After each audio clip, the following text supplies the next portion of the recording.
Hi guys, welcome to my channel. This is Gautam. In this video we will learn English alphabet. What is alphabet? An alphabet is a standardized set of basic written symbols or graphemes that represent the phonemes of certain spoken languages. What is a phoneme? A phoneme is the smallest unit of sound in a word. What is a grapheme?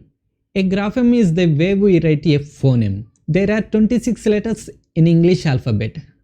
These are A, B, C, D, E, F, G, H, I, J, K, L, M, N, O, P, Q, R, S, T, U, V, W, X, Y, Z. These English alphabet divided into two categories. One is vowels, second one is consonants.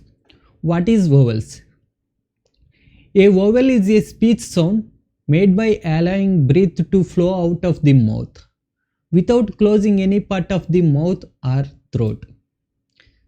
These are A, E, I, O, U.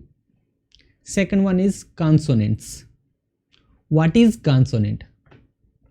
A consonant is a speech sound made by partially, completely blocking the flow of air through the mouth. Those are B, C, D, F, G, H, J, K, L, M, N, P, Q, R, S, T, V, W, X, Y, Z. These are English alphabet. Thank you for watching this video. If you like this video, subscribe to our channel. Thank you.